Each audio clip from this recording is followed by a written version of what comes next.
I woke up with a splitting headache in a bed that felt like sleeping on cloud sheets. That probably cost more than my rent, wearing a fitted black dress I definitely wore last night, but now wrinkled and twisted around my waist. And there was a ring, a massive diamond ring, on my left hand that I absolutely did not own. Panic slammed into me like a freight train. I sat up too fast, the room spinning violently around me, and tried desperately to remember last night. Sarah's promotion celebration in Vegas, tequila shots, so many tequila shots, a rooftop club with a name I couldn't recall, dancing on tables, more drinks, someone buying rounds, and then nothing, complete terrifying. Blackout. The ring caught the morning sunlight, princess-cut diamond easily. 3 carats, surrounded by a halo of smaller stones set in white gold. This wasn't some drunken costume jewelry. Purchased this was the kind of ring that cost more than I made in 6 months as a marketing assistant. The kind of ring that meant something. The bedroom was absolutely intimidating, floor-to-ceiling windows overlooking the entire Vegas Strip, modern furniture that looked like it belonged in an architecture magazine, abstract art on the walls that screamed serious money. This wasn't a hotel suite, this was someone's penthouse, someone obscenely wealthy. I stumbled out of bed, my heels from last night scattered near the door, and tried the handle unlocked. The space beyond made my breath catch marble floors. Minimalist design, the kind of luxury that made me feel like I'd accidentally broken into a billionaire's home. Before we dive deeper, don't forget to subscribe, like this video, and tell me in the comments where you're watching from. Your support keeps these stories alive, and trust me, you won't want to miss what happens next. Hello. My voice came out rough, throat scratchy from alcohol and dehydration. Is anyone here? I heard movement, then.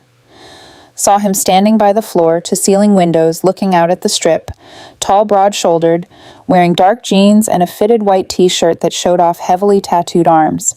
He turned slowly and I froze. He was stunning in a dangerous way. Dark hair styled back, sharp jawline covered in morning stubble ink, crawling up his neck, and the way he looked at me calm, assessing like he was studying a problem he'd already solved made my skin prickle with warning. "You're awake." His voice was deep controlled, with an accent I couldn't quite place. "How's your head? How do you—" I stepped back toward the bedroom door. "Who are you? Why am I here? Where are my friends? Your friends are fine." "They think you left with someone you met at the club." "Which technically you did." He crossed his arms over his chest, the movement casual but somehow threatening. "And you're here because you agreed to be here last night. I didn't agree to anything. I don't even know you. You knew me well enough to marry me last night," the room tilted. "That's not funny. I didn't get married. I was at a party celebrating my coworker. I would never just marry a stranger. That's insane." "Antonio Moretti." He said it like a statement of fact, like I should recognize the name. "And according to the state of Nevada and the Little Hearts Wedding Chapel, we got married at approximately 3:17 this morning. You were very enthusiastic about it." No, that's—" I shook my head, trying to force memories that wouldn't come, that didn't happen. I would remember getting married. "Let me show you something." He pulled out his phone, tapped the screen a few times, and turned it toward me.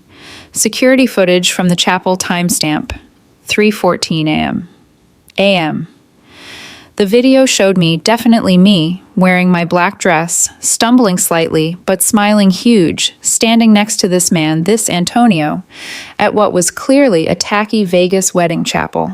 I was laughing, holding onto his arm, while an officiant in an Elvis costume talked about love and commitment, and then video me was kissing him, kissing this stranger with enthusiasm, while someone in the background whistled. "Oh my God, no, I couldn't look away from the screen. I wouldn't. You insisted on stopping at a jewelry store. First, refused to get married without a proper ring. The jeweler wasn't happy about opening at 2 a.m., but I made it worth his time." Antonio said it without emotion. "Just facts, you tried on 7 rings before choosing that one. Said if you were doing Vegas wedding, you wanted proof it was real." I looked down at the ring on my finger, the ring I'd apparently demanded while blackout drunk. "This can't be legal. I don't remember any of this. We just get it annulled, right? It doesn't count if I was that drunk." Nevada law is surprisingly flexible about intoxicated marriages. As long as you could stand, repeat the vows, and sign the certificate, which you did multiple times very carefully, the marriage is legally binding. He gestured toward a leather folder on the nearby table. But you're right. That annulment is an option. That's why you're here. We need to discuss terms. Terms? What terms? I want to undo this nightmare and go home. Pretend this never happened. It's not a nightmare, at least not for me. His expression didn't change. I needed a wife immediately for business reasons. Legitimate, documented marriage. To someone outside my world, you were drunk, available, and perfect. So I took the opportunity. The casual admission made my stomach turn. You're saying you deliberately married a drunk woman you didn't know for business reasons. That's not taking an opportunity. That's predatory, call it. Whatever helps you sleep at night, the marriage is legal documented, and now I need you to stay married to me for 6 months publicly. Convincingly, as my wife, in exchange, I'll pay you $300,000 and guarantee a clean annulment. When I'm done, you're insane. I'm not staying married to you. I don't know anything about you. This is kidnapping or fraud or, I'm Antonio Moretti. You know I'm wealthy. You know I'm serious. That's everything you need to know right now. He pulled a thick contract from his briefcase. My lawyers prepared this while you were sleeping. It outlines everything 6 months as my wife. Public appearances convince anyone watching. We're a real couple. In return, you get $300,000, separate bedrooms, no physical contact required, and a guaranteed annulment with no legal complications afterward. $300,000, 6 months. That was more than I made in 3 years. But why? Why does anyone need a fake wife? What kind of business requires this? The kind that's none of your concern. Your job is simple. Be my wife in public. Don't ask questions about my business. Collect your money. Straightforward transaction, except I'm not a transaction. I'm a person who got tricked into marrying a stranger.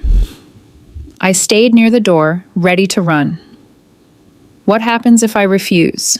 If I just leave right now and file for annulment myself? Then you spend the next year fighting my legal team in court, dealing with delays, complications, expenses you can't afford? He pushed the contract across the marble table. Meanwhile, you walk away with nothing, or you take the deal. Make $300,000 for 6 months of public appearances and walk away clean when it's over. Your choice, that's coercion. You're basically holding me prisoner here. I prefer to think of it as negotiation. You have something I need, legitimacy.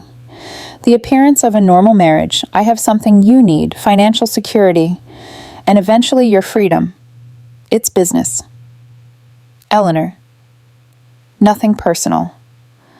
He knew my name. He knew everything, and I knew nothing except that I was trapped in a penthouse with a tattooed stranger who'd married me while I was blackout drunk and was now offering me more money than I'd ever seen to keep pretending I looked at the contract, then at the ring, then at Antonio Moretti standing there calm and controlled like he'd already won.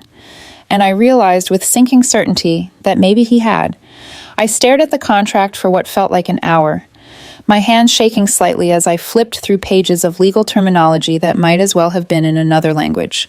There were clauses about public appearances, social media protocols, family events, confidentiality agreements, and buried in section 7.3, a line that made my blood run cold. Wife agrees to reside primarily at Moretti residence for duration of contract. I'm not living here, I said, looking up at Antonio, who'd been watching me read with that same unnerving calm. I have an apartment, a job, a life. You had a job. Past tense. He leaned back in his chair. I called your office this morning, informed them you'd be taking an extended leave of absence for personal reasons. They were very understanding. You what? I stood up too fast, the chair scraping against marble. You can't just call my job. You had no right. I'm your husband legally. I have every right, and you'll find, Eleanor, that I have considerably more rights and resources than you do. Fighting me will cost you everything. Agreeing to my terms will make you wealthy. This is insane. I paced toward the windows, looking out at Vegas sprawling below us in morning light.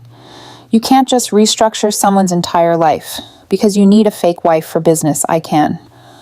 When that someone signed a marriage certificate, he said it quietly, but with absolute certainty. Now sit down, read the contract, and tell me what you need to make this bearable because you're not leaving until you decide what kind of business I demanded. Still standing. What requires a marriage so urgently you'd marry a stranger? Antonio was silent for a long moment, then he set down his coffee cup. My family controls significant interests in Las Vegas and beyond, casinos, real estate, import, export. When my father died last month, his will had specific conditions. I must be married to inherit full control of the Moretti operations. Otherwise, leadership passes to my cousin, who will destroy everything my father built. So this is about money and power. This is about legacy and preventing a violent transition of power. He met my eyes, and for the first time I saw something real beneath the cold exterior. My cousin Marco has interests in trafficking, weapons, drugs, things my father spent decades distancing our family from. If he takes control, people die. The legitimate businesses collapse, everything burns. I swallowed hard, and you needed a wife who isn't connected. To your world, someone clean, uncomplicated. He nodded. Someone who can't be used against me by people who know how this world works. You were perfect, Eleanor. Outside my circle, no ties to organized crime. Drunk enough to say yes, I'll show you the house, Antonio said, standing. This is your prison for the next 6 months. You might as well know where everything is. He led me through rooms that felt more like museum exhibits than living spaces, a chef's kitchen. I'd never use a library with first edition books, a private gym, an indoor pool, each space more intimidating than the last, your bedroom. He opened a door revealing a suite almost as large as the one I'd woken in, connected to mine. Through that door, he gestured to an adjoining entrance, but it locks from your side. I meant what I said. No physical expectations. This is business. I walked through the bedroom, touching expensive furniture that felt untouchable, and realized with sinking certainty that I wasn't leaving, that Antonio Moretti had already won, and that $300,000 was beginning to look less like payment and more like compensation for selling my entire life. We're having dinner with my family tonight, Antonio said, 3 days after I'd signed the contract. 3 days of living in uncomfortable silence in a mansion that felt like a golden cage. My mother insists on meeting you properly. I looked up from the book. I wasn't really reading. When you say family, how many people are we talking enough? He was looking at his phone, scrolling through messages with that perpetual calm that made me want to scream. My mother, Isabella, my sister Gianna, my uncle Sal, and my cousin Marco. The one I mentioned who wanted control, the one who deals in weapons and drugs. I clarified, feeling my stomach twist. Great, can't wait to meet him. You'll be polite, you'll be charming, you'll convince them. This marriage is real. Antonio's eyes met mine, and there was warning in them. Marco will look for weakness, for proof. This is fake. If he finds it, he'll use it against both of us. They came at 7 sharp, and I understood immediately that this wasn't just dinner. This was an interrogation. Antonio's mother, Isabella, was elegant and cold, assessing me with dark eyes that missed nothing. She kissed both my cheeks, European style, but her smile never reached her face. So you're the girl who married my son in a Vegas chapel. How romantic his sister Gianna was. Younger, maybe mid-20s. Beautiful and clearly suspicious. She circled me like a predator, studying prey. You don't look like Antonio's type. She said it pleasantly, but I heard the challenge underneath. His Uncle Sal was quieter, watching from the corner of the massive dining room with eyes that had seen too much, and Marco Antonio's cousin was exactly what I'd feared, handsome in a cold way with a smile that promised violence. He took my hand, kissing it too long. Eleanor. What an unexpected surprise. None of us even knew Antonio was seeing anyone, and suddenly he's married. How did you two meet? We met through mutual friends. I said the lie. Antonio and I had rehearsed. It happened quickly. We both just knew. Mutual friends. Marco repeated, sitting down at the table, how wonderfully vague. And this marriage just happened to occur right before the board meeting to determine company leadership. What convenient timing, Marco, his Uncle Sal warned quietly. No, I think it's fair to ask. Antonio's mother said, her voice sharp. Was this marriage about love or about my late husband's will? Conditions? It was about both. Antonio said from beside me, his hand suddenly on my lower back, warm and possessive. I met Eleanor and knew she was what I needed. What you needed, Isabella repeated. Not who you wanted. Interesting choice of words. The dinner was served, but I couldn't taste anything. Couldn't focus on the expensive food because I was being interrogated by people who saw through lies for a living. Gianna asked about my family. My job, my plans. Marco kept implying the marriage was fake. Isabella watched me like I was an insect under glass, and then Marco leaned forward, smiling that cold smile, and said, So Eleanor, tell me, what do you really know about your husband's business? Because if you're truly family now, you should understand what the Moretti name actually means. I felt Antonio, tense beside me, felt the entire room waiting for my answer. I know enough, I said quietly, meeting Marco's eyes. I know he's trying to protect what his father built, and I know I trust him. Marco laughed. It was not a pleasant sound, trust in our world. Eleanor gets people killed. Let's hope your ignorance doesn't get you killed too. Antonio stood up so fast his chair scraped loudly. That's enough, is it? Marco stood too, and I saw the danger crackling between them. Because I think your little wife deserves to know what she's walked into, what you've dragged her into for your ambition after they left, after the tense goodbyes and barely concealed threats. Antonio found me on the bedroom balcony staring at Vegas lights. You did well, he said quietly. Your cousin wants me dead, I replied. Marco wants leverage, he corrected, and now he knows I care. About your safety, which makes you valuable. I turned to face him. Valuable or vulnerable both. Antonio admitted, and I realized with cold certainty that I'd just become a target in a war I didn't understand. It started small. So small. I almost didn't notice Antonio began joining me for breakfast instead of leaving. Before I woke up, he'd sit across from me, reading financial reports while I scrolled through my phone, and we'd exist in comfortable silence that felt less like a contract and more like something real. Then one morning he asked, What are you reading? I looked up, surprised. A book about architecture, why you've been staring at the same page for 10 minutes, he said it without looking up from his papers. Either you hate it or you're not actually reading.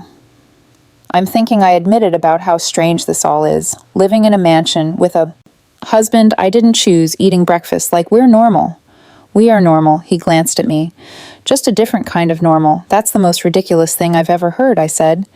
But I was smiling. I couldn't sleep most nights. The mansion was too quiet, too big, too filled with the weight of everything I'd walked into.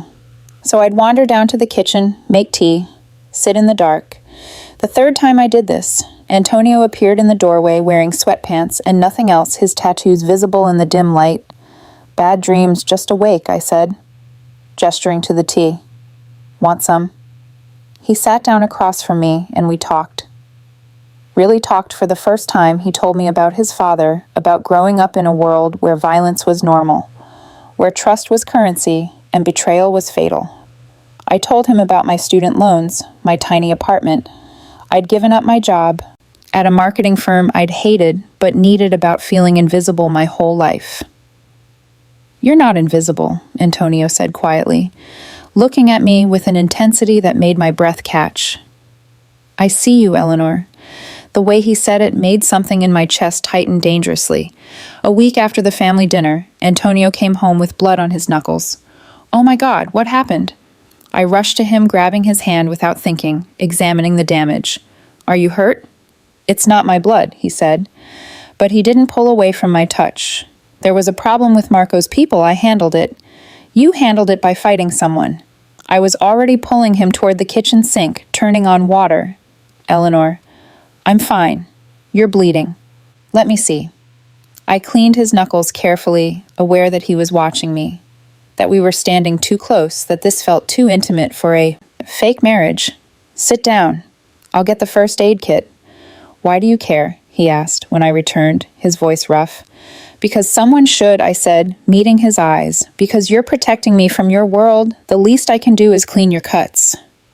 Antonio caught my wrist gently when I finished bandaging his hand.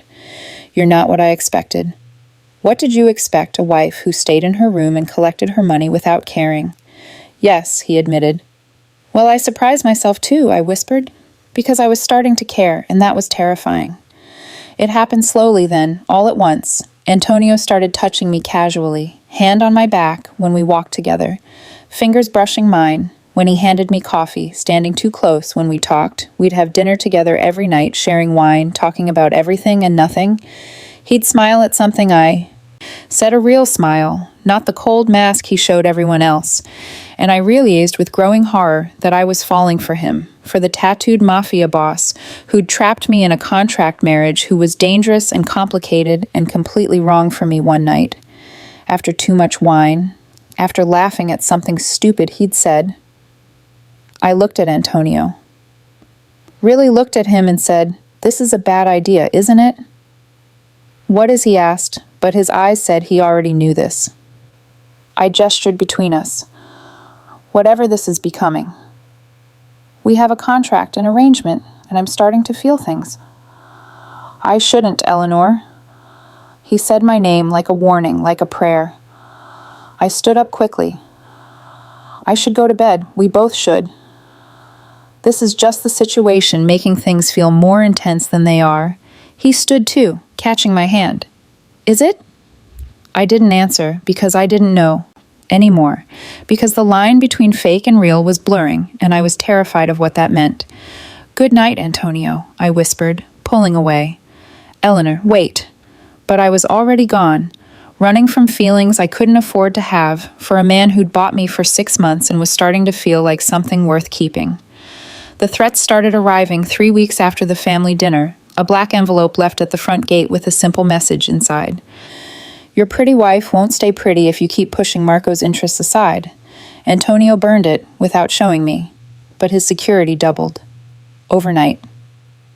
Men in dark suits appeared at every entrance. Cameras were installed in places I didn't even know existed.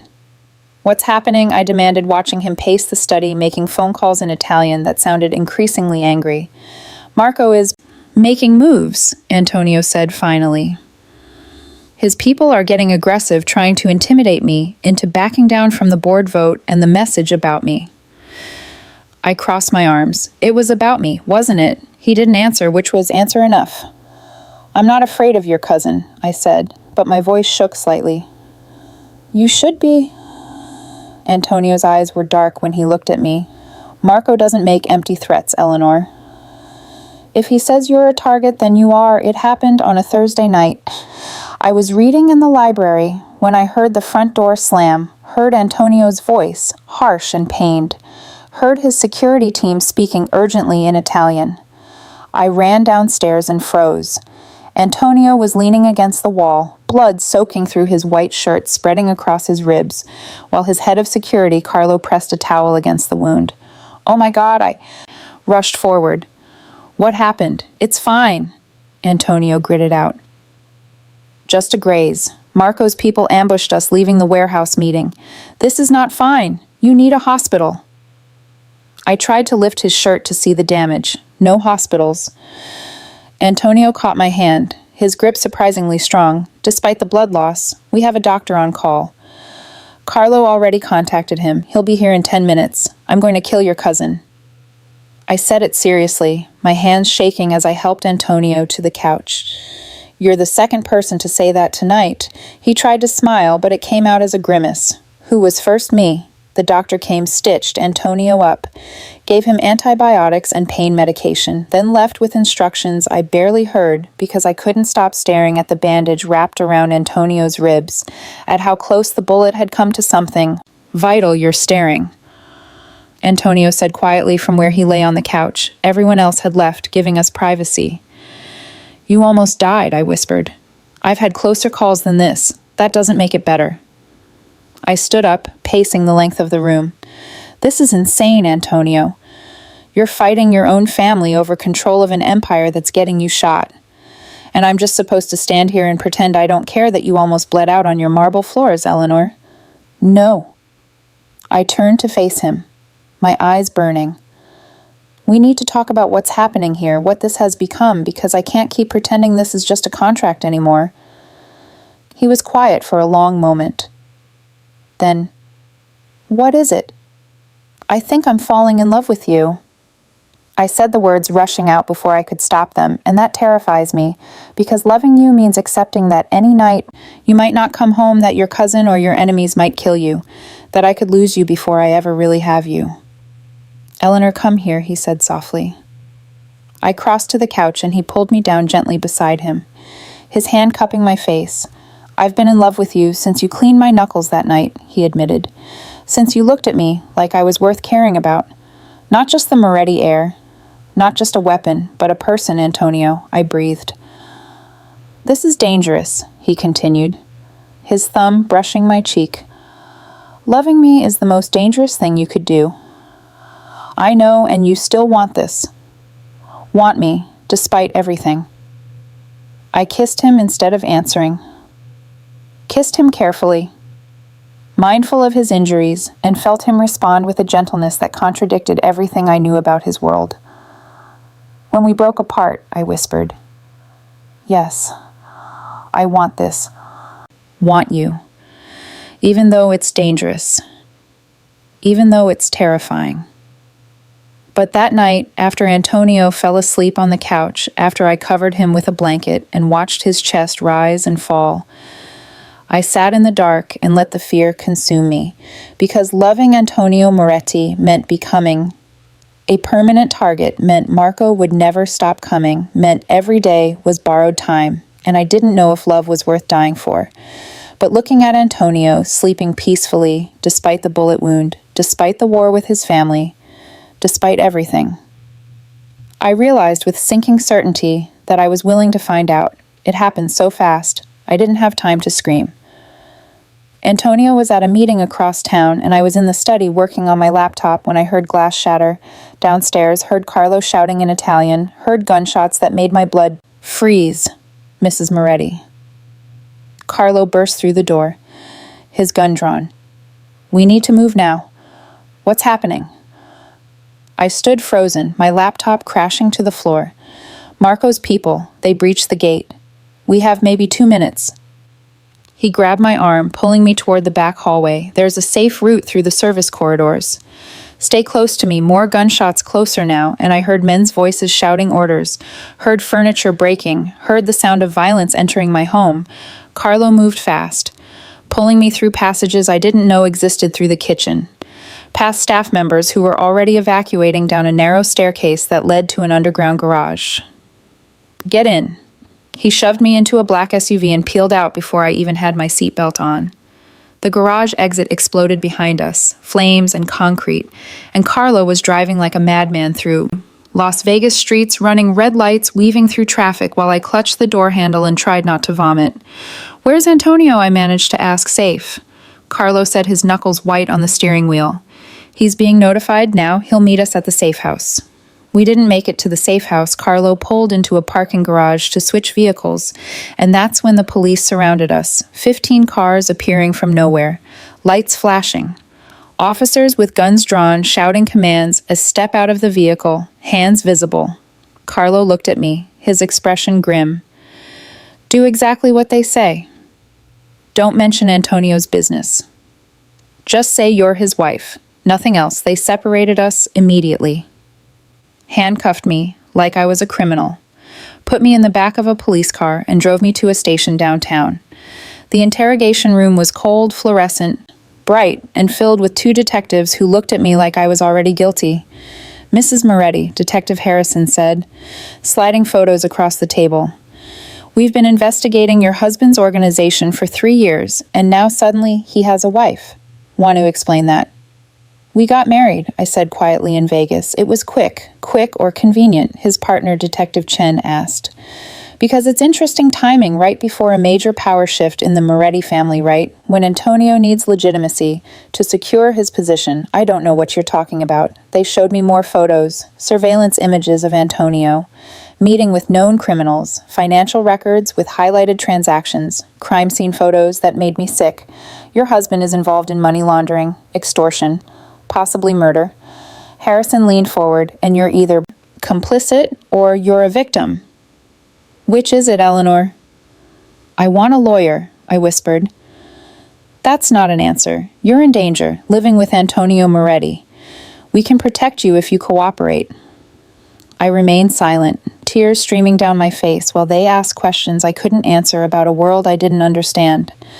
They released me 6 hours later, no charges, but plenty of warnings. Antonio was waiting outside the station with Carlo and 5 other security guards. Eleanor. He reached for me, but I stepped back. I was shaking. Exhausted. Terrified. Your cousin tried to kill me, Antonio. The police think I'm a criminal. I just spent 6 hours being interrogated about money laundering and murder. I know I'm sorry. We'll increase security. No, I cut him off. This is insane. I can't do this. I can't live like this, waiting to be killed. Or arrested. Eleanor. Please, I love you. I said it clearly despite the tears. But loving you is going to destroy me. I need to leave. I need to go somewhere safe, somewhere far from your family and your war and your world. You're safe with me. Antonio's voice broke slightly. I almost died today. I shook my head. The police have photos of you with criminals. They think you're a murderer, and maybe they're right. Maybe I don't even know who you really are. The hurt in his eyes nearly broke my resolve, but I couldn't stay.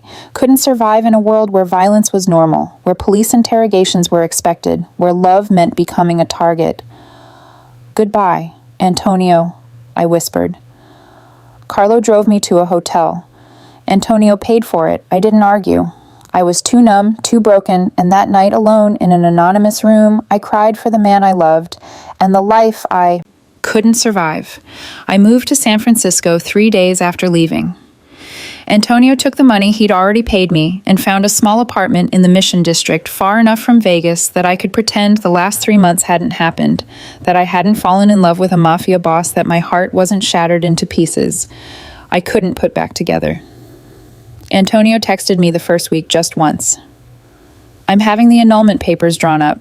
You'll be free soon. I'm sorry for everything. I stared at that message for an hour before responding. Thank you.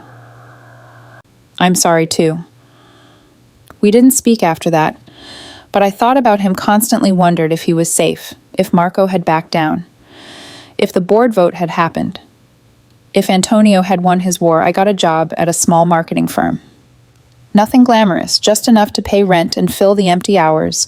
Tried to build a normal life, the kind I'd had before Vegas, before diamond rings and marble floors, and a tattooed man who'd looked at me like I was worth protecting.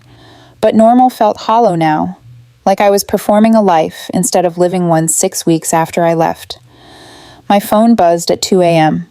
I was awake, like I always was, these days unable to sleep in the apartment that felt too quiet, too empty. Are you safe? Antonio's message read just 3 words, but they made my chest ache. I should have ignored it, should have maintained the distance we both needed, but my fingers moved before my brain could stop them. Yes, are you? The 3 dots appeared, then disappeared, then appeared again. Define safe. Alive, I typed back. Not shot. Not in a police interrogation room. Then yes, mostly. Mostly wasn't good enough.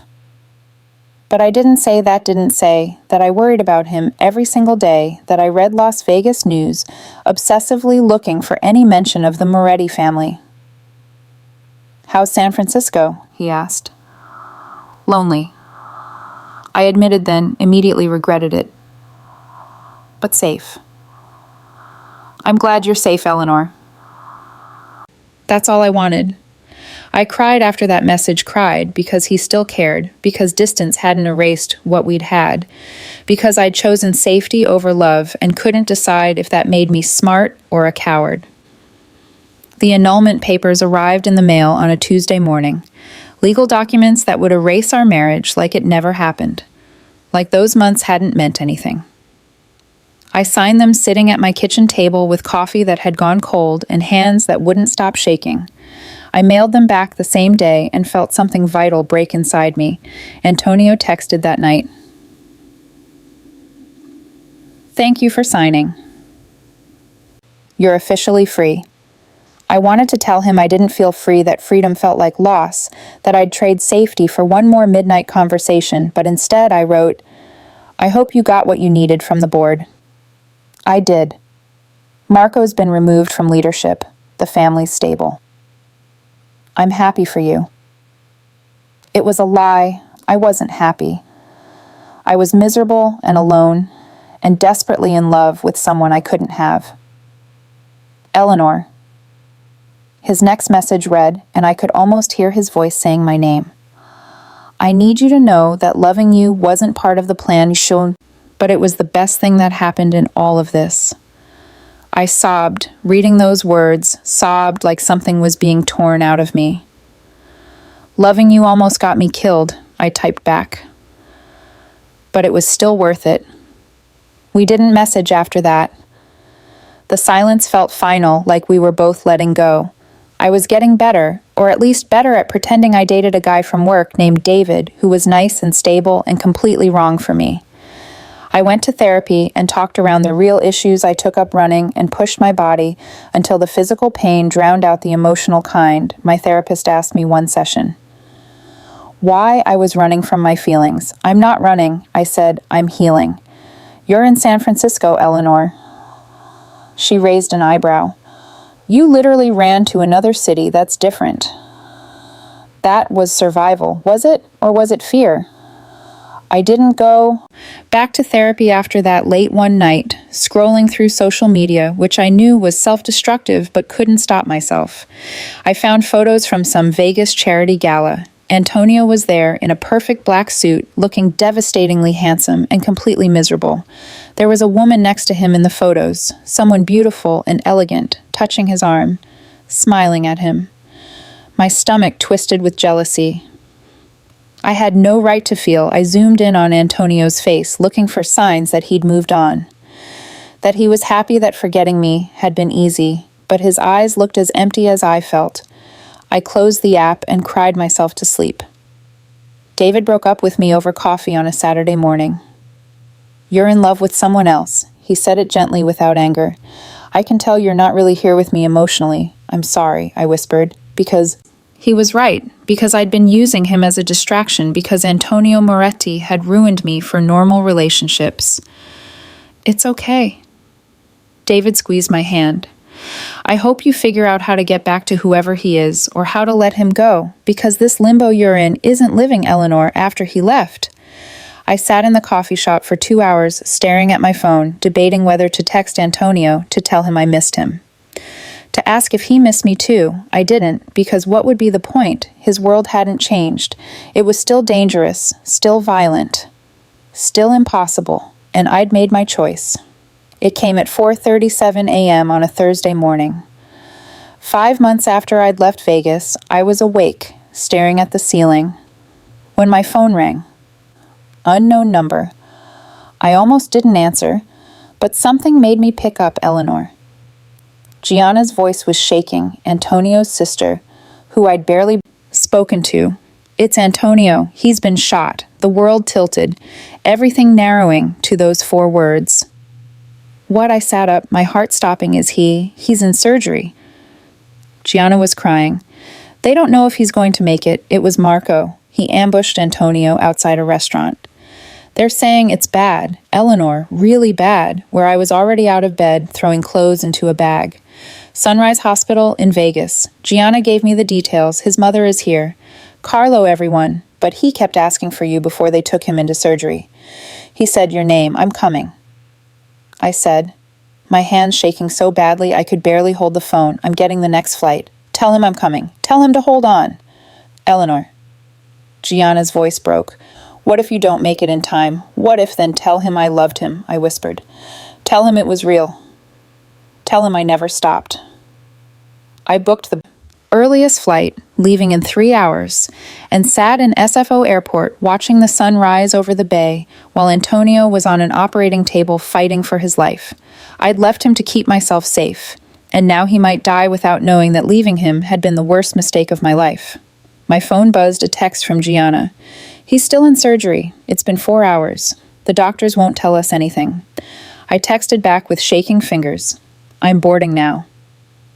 Tell him I'm coming home. Because that's what Vegas had become, what Antonio had become. Despite the danger. Despite everything.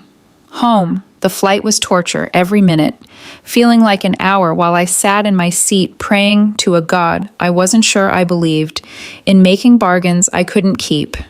Let him live, and I'll never leave again. Let him survive, and I'll face whatever danger comes. Just please don't let him die, before I can tell him I was wrong. We landed in Vegas at 11:43 a.m., and I ran through the airport like my life depended on it. Took a cab that drove too slowly through familiar streets. When I burst through the hospital doors into the surgical waiting area, Gianna saw me first, and her expression told me everything.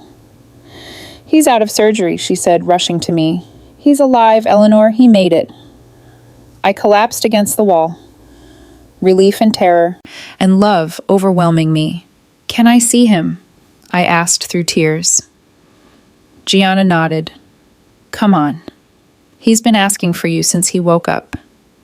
She led me through sterile hallways to a private room, and there he was, Antonio Moretti, pale and bandaged, connected to machines, but alive, breathing, looking at me like I was the only thing keeping him tethered to the world. "Eleanor," he whispered. I crossed to his bed, taking his hand carefully. "I'm here. I'm so sorry. I left. I'm here now you came." He sounded surprised, like he couldn't believe I'd return. "Of course I came." I pressed his hand to my cheek, tears streaming down my face. "I love you, Antonio." I never stopped. I was just scared. "I'm sorry." His voice cracked. "I'm sorry. My world did this. I'm sorry I wasn't enough to make you stay. You were always enough." I kissed his knuckles, his palm, his wrist. I was just too afraid to see it, but I'm not afraid anymore, Eleanor. I almost died today, and all I could think about was that I'd never see you again, never tell you that these 5 months without you have been hell. I climbed carefully onto the hospital bed beside him, mindful of his injuries, and he wrapped his good arm around me, holding me like I might disappear. "I'm not going anywhere," I promised. "I'm done running, even though it's dangerous, especially because it's dangerous." I looked up at him because a life without you isn't worth being safe for.